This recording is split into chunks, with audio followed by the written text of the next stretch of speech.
Good afternoon, welcome to Raj news. నేను శాలిని. ఉస్మానియా యూనివర్సిటీలో Telangana CM Revanth Reddy మాట్లాడుతున్నారు. లైవ్ లో చూద్దాం. సచిన్ టెండూల్కర్ నన్ను తొక్కేసిండ్రు, అందుకే నేను ఇక్కడ డ్రెస్ వేసుకొని క్రికెట్ ఆడతానని టీవీ ముందర అందరిని కూర్చోబెట్టి డ్రెస్ వేసుకొని అందరికీ గొప్పలు చెప్పుకుంటుంటాను. నేను కూడా గచ్చిబౌలి దివాకర్ని అని.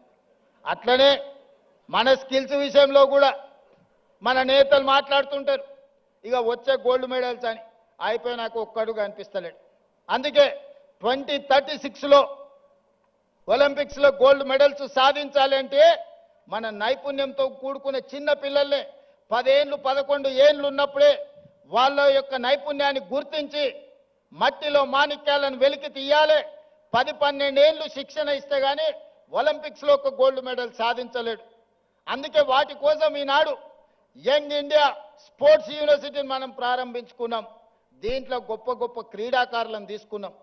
ఈరోజు అభినవ్ బింద్రా, అదేవిధంగా Kapil Dev, football all India captain, ఇట్లాంటి వాళ్ళందరూ ఆ స్పోర్ట్స్ బోర్డులో ఉన్నారు. Ravikanth Reddy India volleyball captain, Arjun award, మన తెలంగాణ బిడ్డ కూడా అందులో ఉన్నారు. మరి వాళ్ళకు అవసరమైన పెట్టుబడులు పెట్టడానికి కావ్య మారన్, అపోలో బోర్డు సంబంధించిన వాళ్ళు, వీళ్ళందరినీ కూడా వాళ్ళకు అవసరమైన ఆర్థికంగా ఆదుకోవడానికి పెద్ద పెద్ద వాళ్ళని ఈరోజు ఒక స్పోర్ట్స్ యూనివర్సిటీని ఈరోజు ప్రారంభించుకున్నాం. తొందరలోనే 10-12 ఏళ్ళు ఎస్సీ ఎస్టీ బీసీ రెసిడెన్షియల్ స్కూళ్ళలో చదువుకునే పిల్లల్లో ఉండే క్రీడా నైపుణ్యాన్ని గుర్తించి వాళ్ళని తీసుకొచ్చి యూనివర్సిటీలో శిక్షణ ఇచ్చి 2036లో తెలంగాణ నుంచి ఒలింపిక్స్లో గోల్డ్ మెడల్ సాధించడానికి ఈరోజు ప్రణాళికలు సిద్ధం చేస్తున్నాం. ఇవన్నీ తెలంగాణలో ఉన్న వెనుకబడిన వర్గాల కోసం, పేదరికంలో మగ్గిపోతున్న మా మిత్రుల కోసం ఆలోచన చేస్తున్నాం. డబ్బులు ఉన్న వాళ్ళు ఎక్కడికైనా పోయి చదువుకుంటారు. వాళ్ళు స్టాన్ఫర్డ్, ఆక్స్ఫర్డ్, లండన్ ఎకనామిక్స్, ఎక్కడికైనా స్కూల్ ఆఫ్ ఎకనామిక్స్లో ఎక్కడో పోయి చదువుకుంటారు. వాళ్ళ గురించి నేను ఆలోచన చేయాల్సిన పని లేదు. అక్కడికి పోలేని వాళ్ళను, అక్కడికి ఎదగాలనుకుంటున్న వాళ్ళకు కూడా మరి ఏమైనా చెయ్యాలి కదా.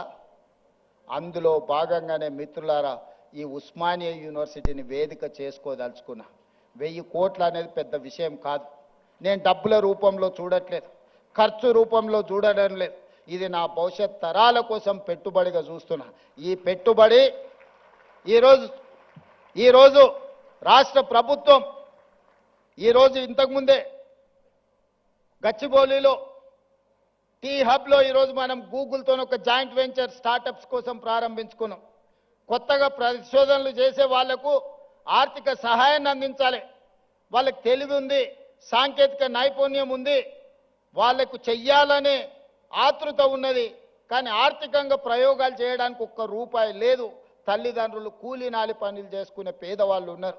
వాళ్ళ పిల్లల కోసం ఇవాళ స్టార్టప్ ఫండ్, ఇప్పుడు అక్కడి నుంచో ఇక్కడికి వచ్చిన 1000 కోట్లు ఈరోజు పరిశోధన చేసే తెలంగాణ యువతకు అందించాలని అక్కడ ఒక గొప్ప ఆఫీస్ పెట్టి ఆ పిల్లలకు అక్కడ ప్లేస్ ఇవ్వండి, వాళ్ళ పరిశోధనలకు డబ్బులు ఇవ్వండి.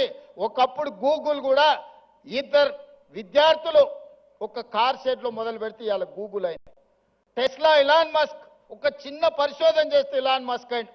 ఇట్లా చాలా కంపెనీలు ప్రపంచంలో స్టార్టప్స్గా మారి మొదట్లో చదువుకున్న విద్యార్థులు చిన్న ప్రయోగం చేస్తే ఆ ప్రయోగంలో వాళ్ళు విజయం సాధిస్తే ఈరోజు ప్రపంచంలోనే ఆగర్భ శ్రీమంతులైనరు. అందుకే ఇవాళ తెలంగాణ ప్రాంతంలో ఉన్న నైపుణ్యాన్ని వెలికి తీయాలని 1000 కోట్ల కార్పస్ ఫండ్ ఈరోజు ప్రభుత్వ పరంగా నేను కేటాయించి మా తెలంగాణ పిల్లలు పరిశోధన చేస్తే ఒక్క రూపాయి కూడా పరిశోధనలో ఇబ్బంది పడద్దు, వాళ్ళు రాణించాలి, వాళ్ళు బిలియనియర్స్ కావాలి, గ్రామీణ ప్రాంతంలో నుంచి ప్రపంచంతో పోటీ పడాలని 1000 కోట్లు అక్కడ కూడా పరిశోధనల కోసం కేటాయించి ఇంకొక 1000 కోట్లు జీవో తీసుకొని ఈరోజు ఉస్మానియా యూనివర్సిటీకి వచ్చిన. ఉత్త చేతులతో రానని ఆనాడే చెప్పిన. ఉత్తు మాటలు చెప్పే అలవాటు నాకు లేదు. ఎందుకంటే వ్యవసాయం తెలిసినోని, గ్రామీణ ప్రాంతం నుంచి వచ్చినోని. మన చేనుకు ఏ పురుగు వాడితే ఏ మందు కొట్టాలనో ఏం ఎరువేయాలనో తెలిసినోని. తెలంగాణకు పట్టిన చీడను పీడను ఎట్లా వదిలించాలో నాకు బాగా తెలుసు. వాళ్ళు అనుకుంటుండొచ్చు ఎంగిల్ పీస్ రాదని. జర్మన్కు, జపాన్కు, చైనాకి ఎంగిల్ పీస్ ఏం రాదు నాయన. ప్రపంచాన్ని ఏలుతున్నది చైనా, జపాన్, జర్మనీ. అక్కడ ఇంగ్లీషు రానే రాదు, కనీసం మనం ఏబిసిడీలన్నా రాయగలుగుతున్నాం. మరి ఇవాళ ప్రపంచాన్ని శాసిస్తున్నారు. ఇంగ్లీష్ మాట్లాడే అమెరికా చైనా సప్లైస్ ఆపితే ఒక గంట కూడా బతకలేదు, ఒక 1 అవర్ కూడా అమెరికా జీవించలేదు. అమెరికా ఎంత అప్పు ఉందంటే చైనాకు, వాడిని ఆ అప్పు మొత్తం కట్టడానికి వంగబెట్టి బండ పెడితే మొత్తం అమెరికాని చైనాకు అప్పచెప్పాల్సి వస్తుంది. వానికి ఇంగ్లీష్ వచ్చా? జపాన్కి ఇంగ్లీష్ వచ్చా? జర్మన్లో ఉండే ప్రజలకు ఇంగ్లీష్ వచ్చా? మా ఈడ ఉండే యువమిత్రులకు కూడా ఇంగ్లీష్ రాదు అనేది ఏం పెట్టుకోకండి, అదేం పెద్ద విషయం కాదు. మనకు మానవత్వం ఉండాలి, మనకు మనసు ఉండాలి. ఇవాళ రాష్ట్రాన్ని నేను పరిపాలిస్తలేను, ఆయన మంచిగా 2 ఏళ్ళ నుంచి మీరే చూసారు కదా. కావాలంటే 10 మంది ఇంగ్లీష్ వచ్చిన వాళ్ళని ఉద్యోగస్తులను పెట్టుకుంటే మాట్లాడవా అని చెప్పొచ్చు ఒకరి తర్వాత ఒకరిని. మా తమ్ముళ్ళకి మా చెల్లెళ్ళకి నేను అదే చెప్పదలుచుకున్నా, మీరు ఆత్మస్థైర్యాన్ని కోల్పోకండి. భాష అనేది ఒక కమ్యూనికేషన్ మాత్రమే, అది నాలెడ్జ్ కాదు. నాలెడ్జ్ వేరు, కమ్యూనికేషన్ వేరు. మనకు నాలెడ్జ్ ఉంది, మనకు కమిట్మెంట్ ఉంది, మనకు కన్విక్షన్ ఉంది. ఈ నాలెడ్జ్, ఈ కమిట్మెంట్, ఈ కన్విక్షన్ దేశంలో ప్రపంచంలో ఏ స్థాయికైనా ఎదగడానికి ఉపయోగపడుతుంది. మీరందరు కష్టపడండి. 2 ఏళ్లలో ఉస్మానియా యూనివర్సిటీకి కావాల్సిన అన్ని సమస్యలు నేను పరిష్కరిస్తా. టీచింగ్ స్టాఫ్ గురించి కూడా ప్రొఫెసర్ కాసిం గారు, అదేవిధంగా వైస్ ఛాన్సలర్ గారు చెప్పినారు. మీకే స్వేచ్ఛనిస్తున్నాం, కమిటీ వేసినాం, నియామకాలు ఏ విధంగా చేసుకోవాలనో మీకు అటానమస్గా మీకే ఇస్తున్నాం. మా ఇన్వాల్వ్మెంట్ ఉండదు. మీకు ఎవరైనా మంత్రులు, ఎంపీలో, ఎమ్మెల్యేలో ఫోన్ చేస్తే నాకు చెప్పరు. మీకు ఏదైనా పైరవి పట్టుకొని ఎవరైనా వస్తే నాకు చెప్పండి. వాళ్ళు ఉద్యోగాలు ఇప్పించుడు కాదు, పైరవి పట్టుకొని వచ్చిన వాళ్ళ ఉద్యోగాలు ఊడదీసే బాధ్యత నాది. నేను చెప్పను, ఈ వేదిక మీద నుంచి ఆర్ట్స్ కాలేజ్ ముందే మీకు మాటిస్తాను. మీరెవరు వైస్ ఛాన్సలర్లు అయిన వాళ్ళు మీకు కూడా తెలియదు, మీరు వైస్ ఛాన్సలర్లు అవుతారు. అవునా కుమార్, ప్రొఫెసర్ కుమార్ గారు మీరు చెప్పండి, మీకు తెలుసా ఆర్ట్స్ కాలేజ్ అవుతారు అని టీవీలో చూసుకున్నారు కదా.